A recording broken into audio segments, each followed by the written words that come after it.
After reading this chapter for Eden Zero, I'm at a crossroad, just questioning the hidden potential that this is a training arc. I don't know. I have that slight suspicion because we know some things already about where Shiki's like max power stands, and Draken Joe is definitely going to be out of his league at the moment.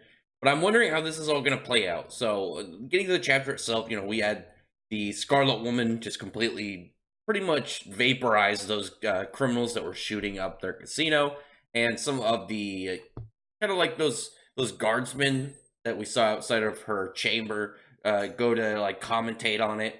Yeah, I guess they're I believe from what Pino said, they're actually androids. They're not human, which I didn't expect human. I was expecting some form of alien. Maybe that's what they have this weird body shape, but some form of androids instead. It's all right. I think they look really cool. I really like their design.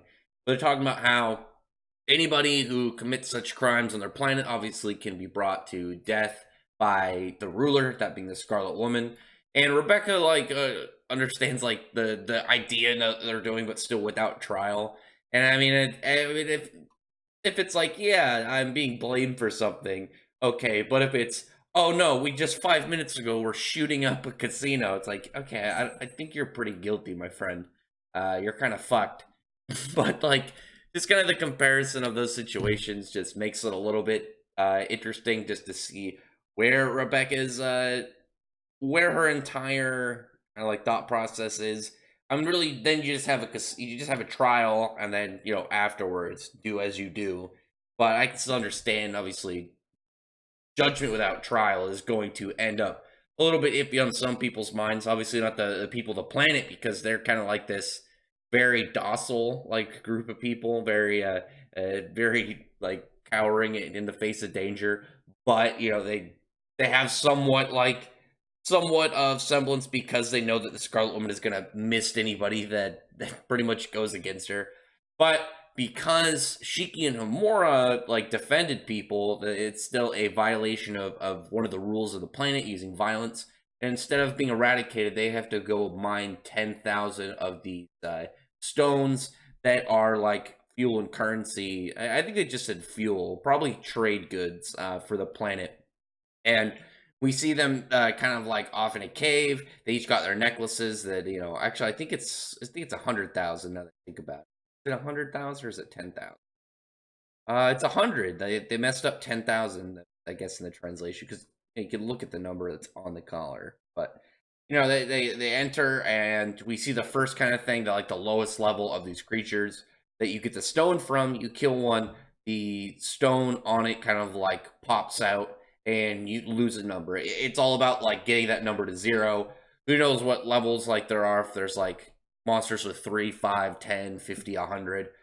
Who knows? It's all going to be determined once we get there. And there's probably going to be like a couple like really crazy big ones that like, oh, we couldn't, we can't beat that one because they're so strong. But they have Shiki and Amora, who are two Ether Gear like savvy people. They probably like are going to be able to help team up and beat like some super big guy maybe.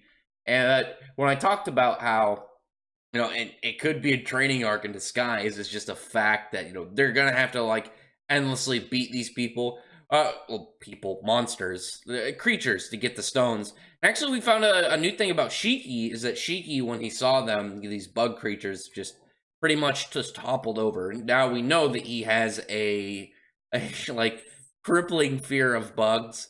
So that's interesting that we just got this extra like little tidbit on Shiki, something that he's afraid of, something that he just can't really take.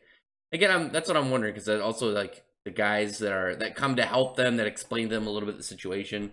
They're talking about 100,000. At least the leader guy is talking about 100,000 power, and then you can see on the necklaces, obviously there are 10 translation groups. It's right in your face numbers. But anyway, they come in. They're taking out all these little creatures. Then they explain essentially how this all works.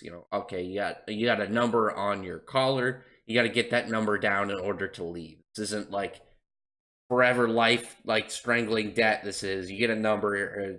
You can take out this number at your leisure. So I mean, it's kind of like it's a much better like system, I imagine. Like, if you come to this planet, you break rules. It's better than dying. You're gonna go mine. It's gonna be shitty, but you're obviously breaking laws. It's not as You could end it like much quicker, I imagine, or take your fucking time. Beat the 1 point guys until 100,000 is down. And you're probably gonna go for like the bigger people, especially like Shiki and Homura if they're stronger. And it only seems to like mess with Shiki if they're a bug. So we'll probably get like some cool like golem monsters, maybe worth like 500 points. Shiki will fight them instead, and like maybe count it towards other people helping. Maybe get some people out before this all goes down. And I'm wondering, like, in this kind of like idea, is like, oh, there gonna be like some kind of like liberation like event coming up, and Shiki and Homura are gonna save everyone? I'm just saying, like, I don't know. This kind of seems fine to me because they're not being killed. They're only there because they broke laws. I mean, unfortunately for Shiki and Homura specifically, it was kind of like unfair. But like, I imagine it's not going to be like the same situation for everybody there. And you're going to a planet, and if you break the rules, of course, there's going to be consequences. And this one again doesn't seem as terrible. So, looking forward to seeing how this goes. This is, I think, a very interesting arc. As we see like maybe numbers go down, then like, oh, this is a 10,000 point creature, but no one's ever been able to defeat it. Maybe Shiki tries, or even 100,000. Like if there's just one monster that's very powerful, nobody else can do. Shiki tries, fails, and then he's just like, I don't want to fight the bug, so I'm just gonna keep coming at this guy until I finally beat. And like train through that way. I don't know. I think that'd be really interesting. I really like the idea of this kind of like setup. I think it's like a really cool like way, like afterwards it'd be like, oh yeah, of course they're stronger. They just pretty much fought all these monsters day in and day out for X amount of time to get out of this fucking servitude. So it would make sense why they can come out of the buffer. I actually really wish that Rebecca was here. Like, could you imagine if Rebecca like unlocked her ether gear, and then you saw like, oh, she only fought the 1 pointers, but she became like an absurd marksman in that amount of time. Maybe that'll be something for the future. I mean, I guess it wouldn't have to be like, oh, I'm best marksman in the galaxy. It could have been like, oh, she can shoot people she's not even looking at, or she doesn't have to see them. Sense it has something like that, just to kind of boost her up, give her a little bit of a addition to her, like what she could do. I don't know. It's coming. We'll get the Rebecca like skill like training point at. But for now, she just got guns. But Shiki Homura is going to be nice. It's always going to be fun to see Homura interact with people and her awkward self, as well as Shiki. And obviously, this new kind of like addition to like Shiki that we get with him being afraid of bugs, it gives us something to look forward to that we know will work in the future. Makes me wonder, like, I guess maybe he didn't consider the parasites bugs, even the parasites. I'm remembering, I don't think he got like this when the whole parasite creature that was pretending to be Elsie like ran off. But I guess it doesn't really look like a bug. It looks more like some weird all this shit has. I don't know. Other than that, tell me in the comment section below what you thought about this. It's definitely going to be Valkyrie down there, and I wonder what Valkyrie is going to be in there. Oh, I completely forgot about the last parts of the chapter. Because I was more focused on the idea of the training aspect of oh, we gotta get 100,000 points, but yeah, Valkyrie's gonna be there somewhere. So I'm wondering how she's still there. She's really strong. She should have been able to get out of there pretty quick. But we see some dude kicking over this fat guy and giving him a hard time. And Shiki goes to confront him. It's this guy who's like the Scarlet Woman's like right hand, Whip Punisher Garrett. He looks pretty cool. I like the tattoo around the eye. He's got this kind of like very non-chill demeanor to him. It's gonna be interesting to see this guy go up. I hope he has an ether gear. His design is all right. I like the design. He reminds me a little bit of my boy Wall. My boy Wall, I miss. Best Spriggan 12 member. But hopefully some confrontation.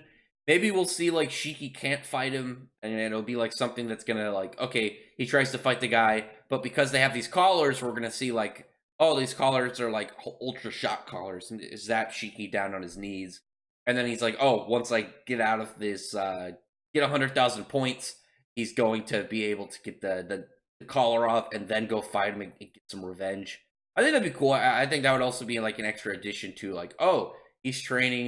He mostly wants to get out of this confinement in order to go and get even with that dude.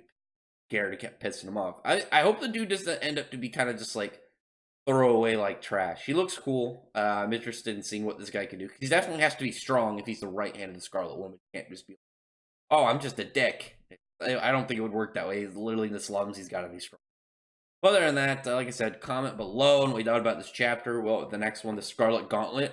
So we're probably gonna get some form of like, some form of big show, like maybe a way to reduce your points, or maybe like, oh yeah, you could fight like big caged monsters. We make a spectacle out of it. Maybe have some like caged up, and some people just live there for the entertainment.